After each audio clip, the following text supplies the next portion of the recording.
আসসালামু আলাইকুম। স্বাগত চ্যানেল আই দুপুরের সংবাদে। আপনাদের সাথে আছি আমি আনিকা জাহিন। বিস্তারিত সংবাদের শুরুতেই জানিয়ে দিচ্ছি ফ্রেশ আটা ময়দা সুজির সংবাদ শিরোনামগুলো। শোকের আবহে নির্বাচনী কার্যক্রমে বিএনপি, গুলশান কার্যালয়ে ভারপ্রাপ্ত চেয়ারম্যান তারেক রহমানের সাথে শীর্ষ নেতাদের সাক্ষাৎ। সারা দেশে চলছে সংসদ নির্বাচনের প্রার্থীদের মনোনয়নপত্র যাচাই বাছাই। ঢাকা ৯ আসনে তাসনিম জারার প্রার্থিতা বাতিল। আইপিএল থেকে মোস্তাফিজকে বাদ দিতে বলেছে ভারতীয় ক্রিকেট বোর্ড। খেলোয়াড় বদলের সুযোগ পাবে কলকাতা নাইট রাইডার্স।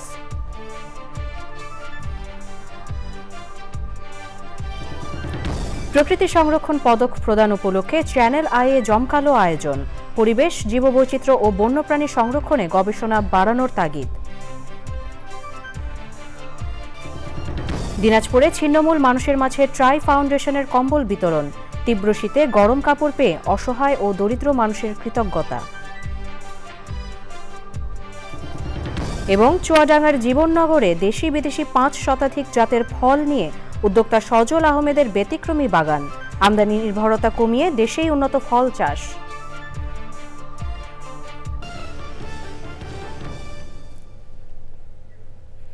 দর্শক, সংবাদ শিরোনামগুলো জানাচ্ছিলাম। এখনকার এই সংবাদ আয়োজন একই সঙ্গে চ্যানেল আইয়ের ইউটিউব চ্যানেল এবং চ্যানেল আই এর ওটিটি প্ল্যাটফর্ম আই স্ক্রিনে লাইভ স্ট্রিম হচ্ছে।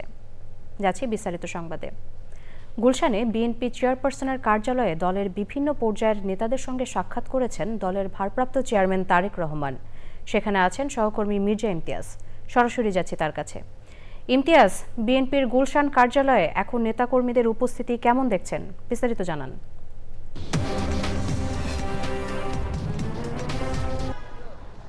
বিএনপি চেয়ারপারসনের গুলশান কার্যালয়ে কিছুক্ষণ আগেই সাবেক স্বরাষ্ট্র প্রতিমন্ত্রী লুৎফুজ্জামান বাবর এসেছেন এবং তিনি এই মুহূর্তে এই কার্যালয়ে অবস্থান করছেন।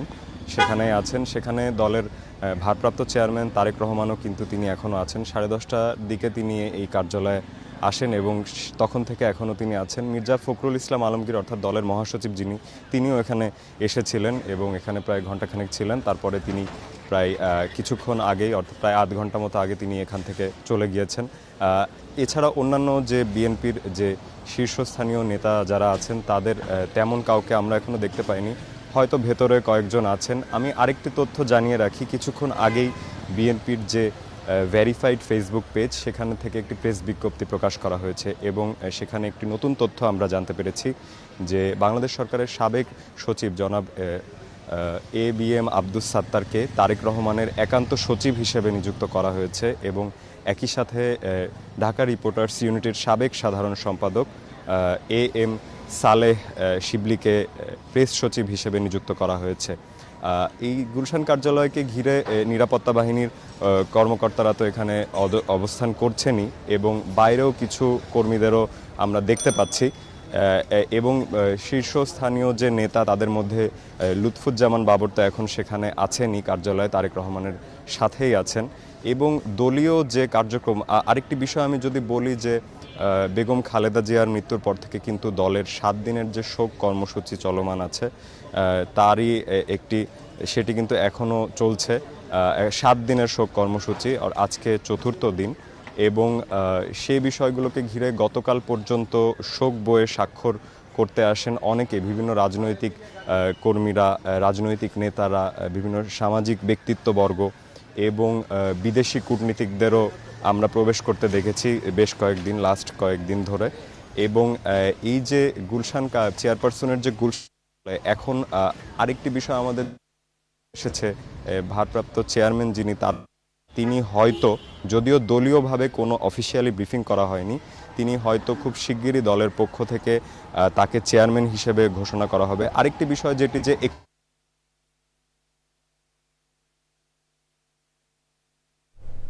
ধন্যবাদ ইমতিয়াজ আপনাকে। বিএনপি চেয়ারপারসন ও সাবেক প্রধানমন্ত্রী বেগম খালেদা জিয়ার কবরে শ্রদ্ধা জানাতে সকাল থেকে সমবেত হচ্ছেন দেশের বিভিন্ন প্রান্ত থেকে আসা মানুষ। সাবেক প্রধানমন্ত্রীর প্রতি শ্রদ্ধার খবর জানতে যাচ্ছি সহকর্মী শাকির আদনানের কাছে। তিনি জিয়া উদ্যানে আছেন। আদনান, সাবেক প্রধানমন্ত্রী বেগম খালেদা জিয়ার সমাধিতে গণমানুষের শ্রদ্ধা নিবেদনের সবশেষ খবরাখবর আমাদের জানান।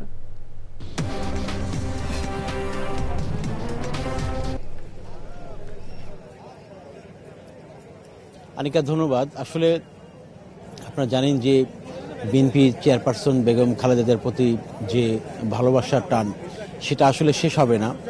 কারণ নেতাকর্মী যারা আসছেন, বিভিন্ন শ্রেণী পেশার মানুষ যারা আসছেন, তারা বারবারই একটা কথা বলছেন যে বেগম খালেদা জিয়া নেই, তবে তার যে তার যে কর্মযজ্ঞ, দেশের জন্য তার যে ভালোবাসা, দলীয় নেতাকর্মীদের প্রতি তার যে ভালোবাসা, গণমানুষের প্রতি যে তার প্রতি তাদের জন্য যে তার ভালোবাসা, সেই অগাধ ভালোবাসা আসলে শেষ হবার নয়। তারা বলছেন, দলের নেতাকর্মী সহ বিভিন্ন শ্রেণী পেশার মানুষ বলছেন যে তার যে গণতন্ত্র প্রতিষ্ঠায় তার যে অবদান এবং গণতন্ত্র প্রতিষ্ঠার জন্য তিনি যে আজীবন সংগ্রাম করে গেছেন, সেটি আসলে এখন তার যে সন্তান রয়েছে বিএনপি ভারপ্রাপ্ত চেয়ারম্যান তারেক রহমান, তিনি সেটিকে সামনের দিকে এগিয়ে নেবেন।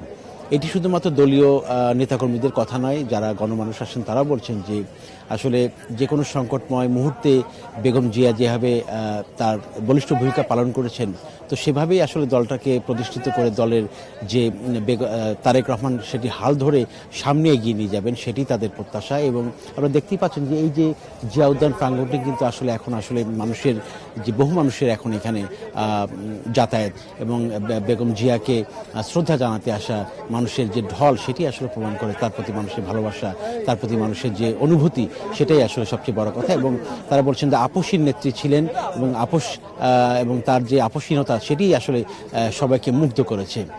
তো জিয়া উদ্যানে আসলে সর্বশেষ আসলে যে অবস্থা দেখতে পাচ্ছেন, যে মানুষের সকাল থেকেই বহু মানুষ আসছেন, এবং আসলে এই যে ভালোবাসা, সেটি আসলে শেষ হবার নয়। আনিকা, ধন্যবাদ শাকির আদনান আপনাকে। সারা দেশে সংসদ নির্বাচনের প্রার্থীদের মনোনয়নপত্র যাচাই বাছাই কার্যক্রম চলছে। এরই মধ্যে অনেক প্রার্থীর মনোনয়নপত্র বাতিল ঘোষণা করেছেন রিটার্নিং কর্মকর্তা। রাজধানীতে যাদের মনোনয়নপত্র বাতিল হয়েছে, তাদের মধ্যে রয়েছেন ঢাকা ৯ আসনের প্রার্থী তাসনিম জারা। রাজধানীর সেগুনবাগিচায় রিটার্নিং কর্মকর্তার অফিস থেকে এ বিষয়ে ঘোষণা দেওয়া হয়। স্বতন্ত্র প্রার্থী হিসেবে ভোটারের তথ্য যাচাইয়ে গড়মিল পাওয়ায় তাসনিম জারার প্রার্থিতা বাতিল হয়েছে। এছাড়া জামাতে ইসলামীর সহকারী সেক্রেটারি জেনারেল হামিদুর রহমান আজাদ, নাগরিক ঐক্যের সভাপতি মাহমুদুর রহমান মান্না, সিপিবির সাধারণ সম্পাদক আব্দুল্লাহ কাফির মনোনয়নপত্র বাতিল হয়েছে। দেশের সব আসনে প্রার্থীদের মনোনয়নপত্র যাচাইয়ের কাজ চলবে আগামীকাল রোববার পর্যন্ত। মনোনয়নপত্র বাতিল হওয়া প্রার্থীরা ৫ থেকে ৯ জানুয়ারির মধ্যে আপিল করতে পারবেন। তাৎক্ষণিক প্রতিক্রিয়ায় তাসনিম জারা নির্বাচন কমিশনে আপিল করবেন বলে জানিয়েছেন। তথ্য, পরিবেশ ও পানি সম্পদ মন্ত্রণালয়ের উপদেষ্টা সৈয়দা রিজওয়ানা হাসান বলেছেন, ভোটের সময় বিভিন্ন স্থানে কিছুটা রাজনৈতিক উত্তেজনা থাকে, পরাজিত শক্তি বাধার সৃষ্টি করতে পারে। সেগুলো অতিক্রম করেই সুষ্ঠু নির্বাচনের দিকে এগিয়ে যেতে হবে। সকালে সিলেট প্রেস ক্লাবে পিআইবি আয়োজিত নির্বাচন বিষয়ক প্রশিক্ষণ উদ্বোধনী অনুষ্ঠান শেষে সাংবাদিকদের তিনি এসব কথা বলেন।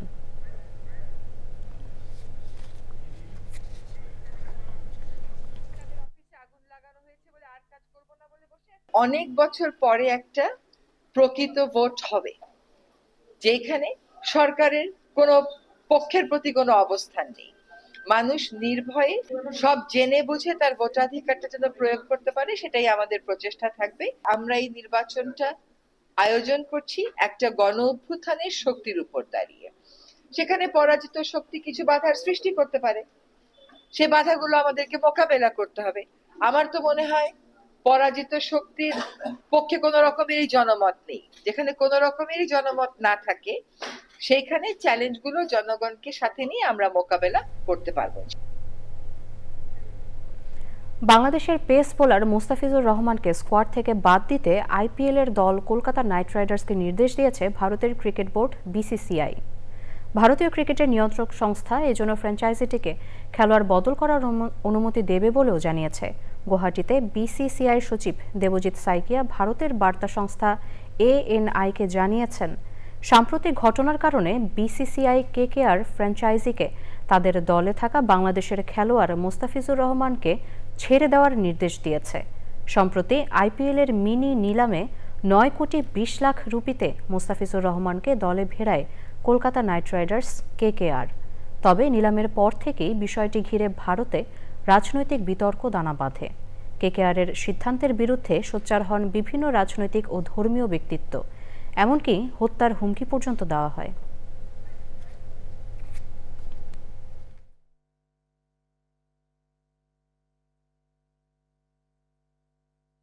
ওটা আমরা অফিসিয়ালি এখনো কিছু জানি নাই।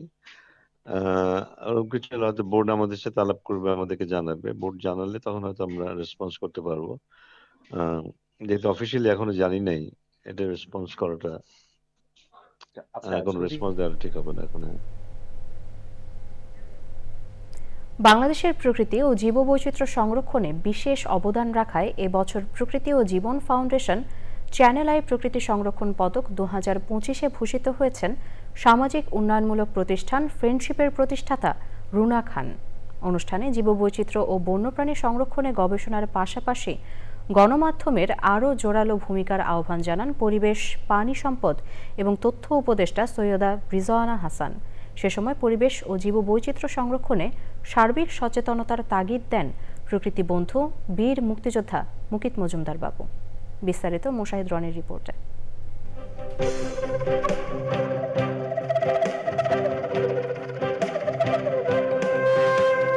বাংলাদেশ ও আমার বাংলাদেশ। সময়ের আবর্তে প্রকৃতি ও জীবন ফাউন্ডেশনের 17 বছরে পদার্পণ এবং 14তম প্রকৃতি সংরক্ষণ পদক প্রদান উপলক্ষে চ্যানেল আইয়ের চেতনা চত্বরে জমকালো আয়োজন।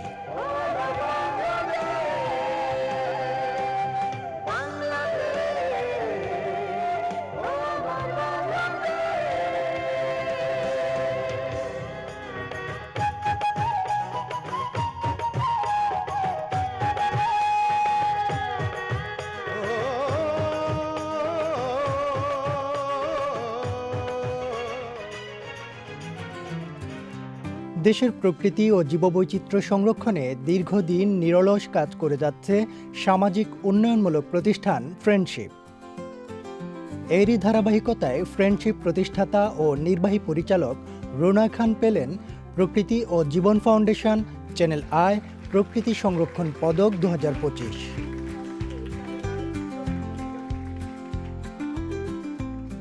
ইনসেপ্টা ফার্মাসিউটিক্যালসের পক্ষ থেকে তুলে দেওয়া হয় সম্মাননার check.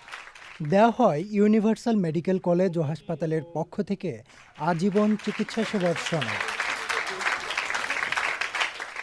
I have taken it on behalf of the people যাদেরকে আমরা সার্ভ করি এবং আমার সাথে এত বছর থেকে যারা আমার সাথে আছে এবং টুগেদার আমরা একসাথে মিলে এই কাজটা করছি।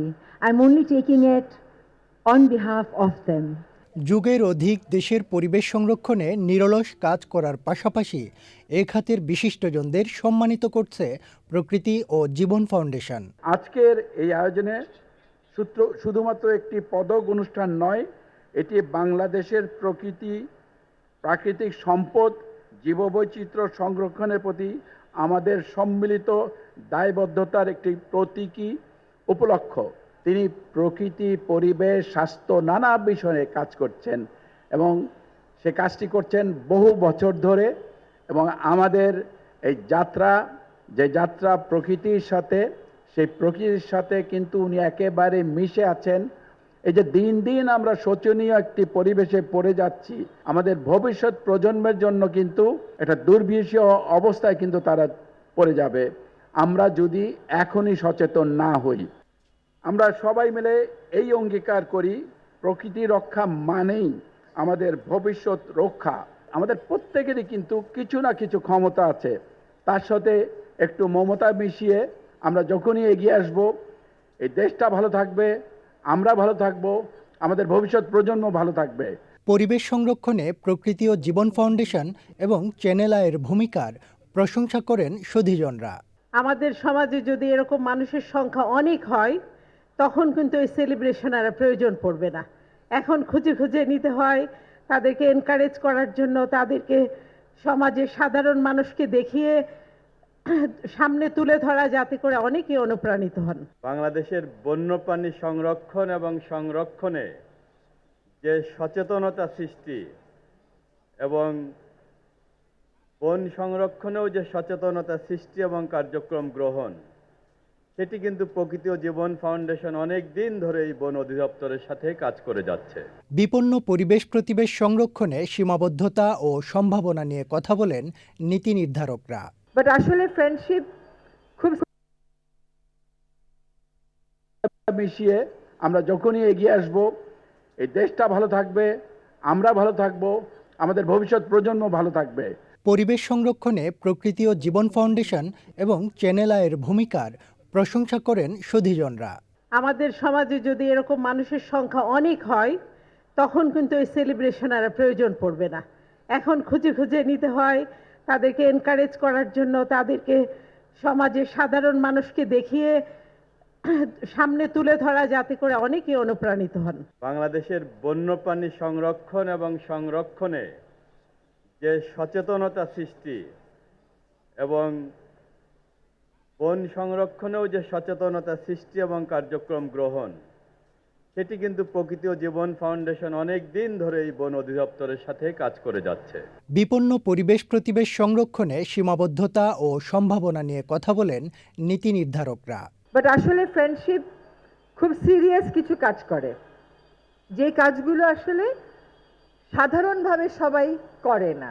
আমি মনে করি ফ্রেন্ডশিপ, প্রকৃতি ও জীবন, এনাদের মতন প্রতিষ্ঠানগুলোর সাথে আমাদের আসলে একটা সরকারের এবং সরকারের সকল সংস্থার সংযোগ থাকা প্রয়োজন। সরকার চাইলেই তার আউটরিচ বাড়িয়ে ফেলতে পারে না। মানুষের কাছে দোরগোড়ায় কাজটা পৌঁছানোর জন্য আপনি ফ্রেন্ডশিপ, প্রকৃতি ও জীবনের মতন প্রতিষ্ঠানগুলো কাজ করে। চলো গাছ লাগাই, সবুজ বাড়াই, দেশটা সাজু নতুন এক রূপে। আয়োজনে পিওজে মিউজিক ক্লাবের নতুন গানের প্রিমিয়ারের পাশাপাশি মনোমুগ্ধকর সাংস্কৃতিক আয়োজন উপভোগ করেন অতিথিরা।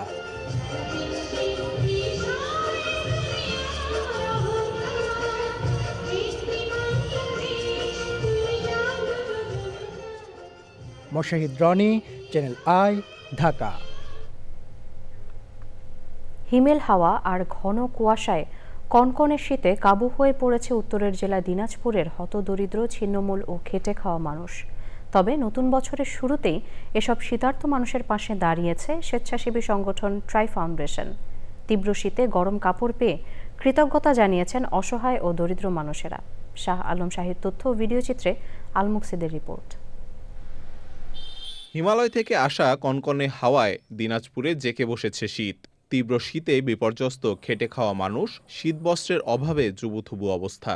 প্রতি বছরের মতো এবারও এসব শীতার্ত মানুষের মাঝে শীতবস্ত্র বিতরণ করে নতুন বছর শুরু করেছে স্বেচ্ছাসেবী সংগঠন ট্রাই ফাউন্ডেশন। শীতে গরম কাপড়, কম্বল পেয়ে আনন্দিত শীতার্ত মানুষেরা। কম্বল পেয়ে খুব খুশি হলাম। তো এইভাবে প্রতি বছর আল্লাহ সবাইকে যেন ওই জন্য এই সেবাটা প্রতি বছরে দিতে পারে মানুষের মাঝে।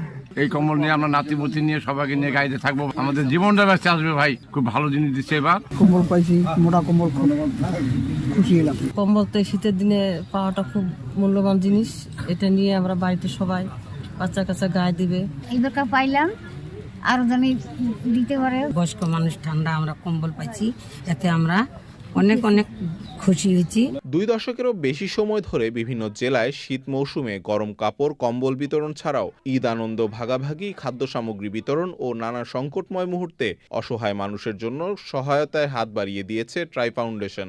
তাদের এই কার্যক্রমে প্রশংসা করেছে স্থানীয় বিশিষ্টজনেরা। ট্রাই ফাউন্ডেশনের উদ্যোগে আজকে যে কম্বল বিতরণ শীতার্তদের মাঝে, এটা খুবই মহতি উদ্যোগ। আমাদের যে এই শীতার্ত মানুষের মাঝে এই কম্বল বিতরণ, আমার মনে হয় যে আগামী দিনের জন্য এই কাজ চলমান থাকে, এই জন্য আমি আশাবাদ ব্যক্ত করতেছি এবং ট্রাই ফাউন্ডেশনকে ধন্যবাদ জানাচ্ছি। তো এই শীতের দিনে একটু কমফোর্ট দেওয়া বা একটু আরাম দেওয়া, এটা সত্যিকার অর্থে মানবিক কাজ। ট্রাই ফাউন্ডেশনের পক্ষ থেকে এই যে মানুষকে একটু কমফোর্ট দেওয়া চেষ্টা করছেন, এটা আমরা সবাই কি পারি, অন্যকে শান্তি দিতে পারি।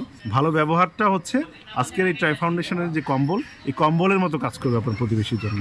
এই ট্রাই ফাউন্ডেশনের প্রোগ্রাম আরও উত্তরোত্তর আরও বড় কলেবরে হোক, এই প্রত্যাশা। তীব্র শীতে দেশের প্রত্যন্ত অঞ্চলে শীতার্ত ও অসহায় মানুষের পাশে বিত্তশালীদের দাঁড়ানোর আহ্বান জানিয়েছে ট্রাই ফাউন্ডেশনের সদস্যরা।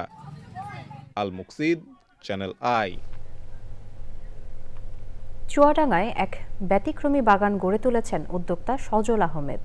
বিভিন্ন দেশ থেকে সংগ্রহ করা মাল্টা, কমলা ও নানা জাতের ফল গাছের দেশে চাষ উপযোগিতা যাচাই করছেন তিনি। পাশাপাশি নিয়েছেন ফল চাষ ও চারা তৈরির বাণিজ্যিক উদ্যোগ।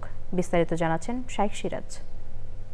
চুয়াডাঙ্গার জীবননগর উপজেলার মানিকপুর গ্রামে সজল আহমেদের বাগানে গাছ ভর্তি কমলা আর মালটা দেখে মনে হয় যেন বিদেশের কোনো ফলের বাগান। এসব ফল আমাদের দেশের জলবায়ুতে কতটা উৎপাদনযোগ্য সেই গবেষণাই করছেন তিনি এখানে। আমার কাছে মালটা কমলা টোটালে এখন 197টা জাত, আমরা এগুলো পরীক্ষিত জাত, এগুলো আমরা রেজাল্ট পেয়েছি স্যার। আর এখনো ট্রায়ালে আছে স্যার প্রায় আর আমি 100 ভ্যারাইটি স্যার, মানে আমার গবেষণা মতন করে স্যার আমি একটা বাগান করেছি। আমি প্রতিটা জাত মানে বিভিন্ন দেশ থেকে সংগ্রহ করে 20টা করে জাত আমি ট্রায়াল দিয়েছি, একটা একটা করে লাইন করেছি স্যার। দেশ বিদেশ ঘুরে সংগ্রহ করছেন প্রায় 5 শতাধিক ফলের জাত। উদ্যোক্তা বলছেন বিনিয়োগের ক্ষেত্রে সুপরিকল্পনা ও সম্ভাবনা যাচাই জরুরি। জি স্যার, আপনার ভিডিওতে স্যার আপনি এটা প্রতিটা মেসেজেরই দেখে বলেন যে আপনারা সরাসরি বাগানে ভিজিট করেন, বাগান করতে হলে সরাসরি আপনারা বাগান দেখেন, অভিজ্ঞতা অর্জন করেন, তারপর দেখে শুনে বাগান করেন স্যার। তো এই মেসেজটা স্যার আমিও দিতে চাই। বাংলাদেশে ফল চাষে গবেষণা, সংরক্ষণ আর বাজার ব্যবস্থাপনায় এখনও ঘাটতি রয়েছে। সজলের দাবি, রাষ্ট্রীয়ভাবে সমন্বিত উদ্যোগ নিলে উচ্চমূল্যের ফল চাষ হতে পারে কৃষির টেকসই একটা খাত। বাংলাদেশের গভর্নমেন্টের কাছে একটা দাবি থাকবে, একটা ইচ্ছা থাকবে স্যার। কালকে রাত্রেও স্যার 2টা গাছ কিনেছি 35,000 টাকা দিয়ে, সাইট আছে স্যার। ওইটা আমাদের বাংলাদেশের মাটিতে হতেও পারে, না হতেও পারে স্যার। তা হচ্ছে আমাদের গবেষণার থেকে আমরা আজ পর্যন্ত কোনো একটা ভালো একটা ভ্যারাইটি পাইনি, সাইট আছে যে আমরা এটা নিয়ে কাজ করব স্যার। পরিকল্পনা আর গবেষণার মাধ্যমে সজলের মতো উদ্যোক্তারাই দেখাচ্ছেন আমদানির উপর নির্ভরতা কমিয়ে দেশেই সম্ভব উন্নত ফল চাষ। যতটা উদ্যম নিয়ে শস্য আর দানাদার খাদ্য ফসল উৎপাদনে গবেষণার গতি ছিল, ঠিক ততটাই উল্টা চিত্র হচ্ছে আমাদের উদ্যান ফসল গবেষণার ক্ষেত্রে। এগুলো যতটুকু হয়েছে উদ্যমী তরুণ উদ্যোক্তা কৃষকের হাত থেকে হাতে গিয়েছে, কিন্তু তাদের চাহিদা বছরব্যাপী এই উদ্যান ফসল অর্থাৎ ফল ফসল পাওয়ার জন্যে প্রকৃত গবেষণা দরকার। যে গবেষণালব্ধ ফলাফল তাদের হাতে আসলে তারা নিশ্চিত করতে পারবে বাংলাদেশের ফল উৎপাদনের এই প্রেক্ষাপটটি। চুয়াডাঙ্গার জীবননগর থেকে শাইখ সিরাজ, চ্যানেল আই। দর্শক, এ নিয়ে বিস্তারিত প্রতিবেদন প্রচার হবে আজ রাত 9টার সংবাদের পর হৃদয়, মাটি ও মানুষ অনুষ্ঠানে। প্রখ্যাত কথা সাহিত্যিক রাবেয়া খাতুনের 5ম মৃত্যুবার্ষিকী আজ। লেখালেখির সুদীর্ঘ জীবনে বাংলা কথা সাহিত্যকে সমৃদ্ধ করেছেন এই গুণী। বহু সম্মাননায় ভূষিত এই লেখকের মৃত্যুবার্ষিকীতে নানা আয়োজন করেছে রাবেয়া খাতুন ফাউন্ডেশন। তাঁর সাহিত্যকর্ম থেকে নাটকের প্রদর্শনী চলছে চ্যানেল আইয়ের পর্দায়। আরও জানাচ্ছেন মিথিলা নাজনীন। স্বাধীনতা পুরস্কার, 21শে পদক ও বাংলা একাডেমি পুরস্কার সহ অসংখ্য পুরস্কার ও সম্মাননায় ভূষিত রাবেয়া খাতুন 2021 সালের 3রা জানুয়ারি মারা যান। প্রখ্যাত এ কথা সাহিত্যিককে শ্রদ্ধাভরে স্মরণ করছে সাহিত্যপ্রেমীরা, স্মরণ করছে চ্যানেল আই পরিবার। বনানী কবরস্থানে দোয়া পাঠ ও কবর জিয়ারতের মধ্য দিয়ে আয়োজনের শুরু। বাদ আসর মিলাদ মাহফিল। বিকেল 4টায় চ্যানেল আইয়ের ছাদ বারান্দায় লেখক রাবেয়া খাতুনের সাহিত্যকর্ম নিয়ে থাকছে আলোচনা সভা, যেখানে তার স্মৃতিচারণ করবেন বরেণ্যজন সহ তরুণ লেখকগণ। চ্যানেল আইয়ের পর্দায় সপ্তাহ জুড়ে রাবেয়া খাতুনের গল্প থেকে নাটক প্রচারিত হচ্ছে। রাবেয়া খাতুনের জন্ম 1935 সালের 27 ডিসেম্বর। ভ্রমণ সাহিত্যে অনন্য অবদান রেখেছেন তিনি। মুক্তিযুদ্ধভিত্তিক সাহিত্যকেও সমৃদ্ধ করেছেন রাবেয়া খাতুন। তার উল্লেখযোগ্য সৃষ্টিকর্মের মাঝে রয়েছে মুক্তিযুদ্ধভিত্তিক উপন্যাস মেঘের পরে মেঘ। এছাড়া মধুমতি, কখনো মেঘ কখনো বৃষ্টি, ফেরারি সূর্য সহ রয়েছে কালোজয়ী তার বহু সৃষ্টি। তার একাধিক উপন্যাস অবলম্বনে নির্মাণ করা হয়েছে জননন্দিত চলচ্চিত্র। সাহিত্য সৃষ্টির মধ্য দিয়ে প্রজন্মের পর প্রজন্মের পাঠকের হৃদয়ে চিরজাগ্রত এই গুণী। Mithila Naznin, channel I, Dhaka. এবারে নিটল টাটার কৃষি সংবাদ।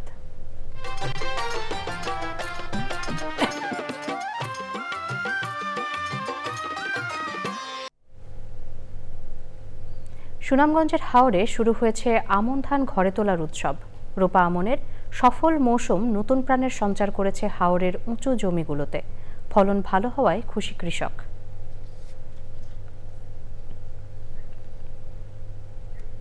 এবার প্রকৃতি সংবাদ।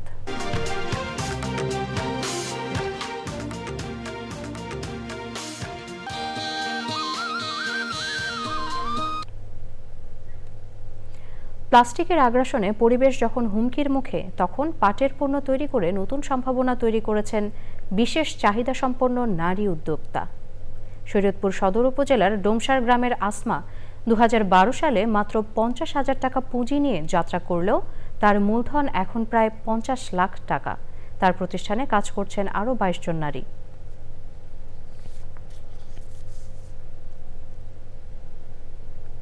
এবারে খেলার খবর।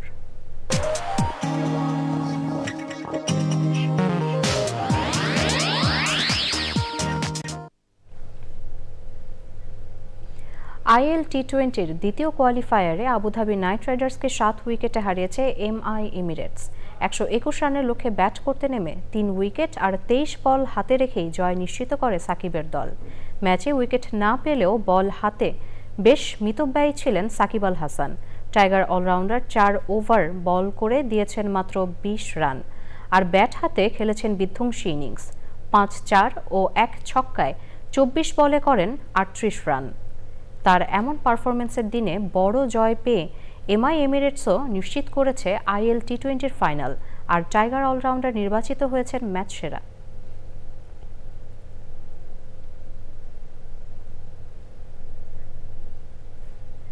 দর্শক, সবশেষে ফ্রেশ আটা ময়দা সুজি সংবাদ শিরোনামগুলো জানিয়ে দিচ্ছি আরও একবার। শোকের আবহে নির্বাচনী কার্যক্রমে বিএনপি। গুলশান কার্যালয়ে ভারপ্রাপ্ত চেয়ারম্যান তারেক রহমানের সাথে শীর্ষ নেতাদের সাক্ষাৎ। সারা দেশে চলছে সংসদ নির্বাচনে প্রার্থীদের মনোনয়নপত্র যাচাই বাছাই। ঢাকা 9 আসনে তাসনিম জারার প্রার্থিতা বাতিল। আইপিএল থেকে মোস্তাফিজকে বাদ দিতে বলেছে ভারতীয় ক্রিকেট বোর্ড। খেলোয়াড় বদলে সুযোগ পাবে কলকাতা নাইট রাইডার্স।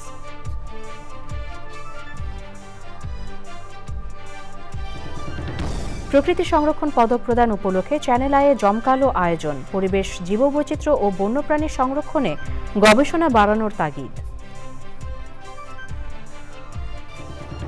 দিনাজপুরে ছিন্নমূল মানুষের মাঝে ট্রাই ফাউন্ডেশনের কম্বল বিতরণ। তীব্র শীতে গরম কাপড় পেয়ে অসহায় ও দরিদ্র মানুষের কৃতজ্ঞতা।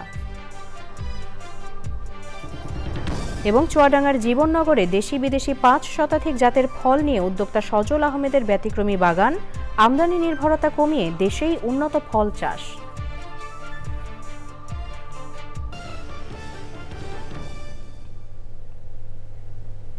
দর্শক, চ্যানেল আইয়ের সর্বশেষ সংবাদ জানতে ভিজিট করুন channelionline.com-এ। যুক্ত থাকুন আমাদের সোশ্যাল মিডিয়া প্ল্যাটফর্মগুলোর সাথে। পরবর্তী সংবাদ দেখার আমন্ত্রণ রইল। এতক্ষণ আমাদের সাথে থাকার জন্য সবাইকে অসংখ্য ধন্যবাদ।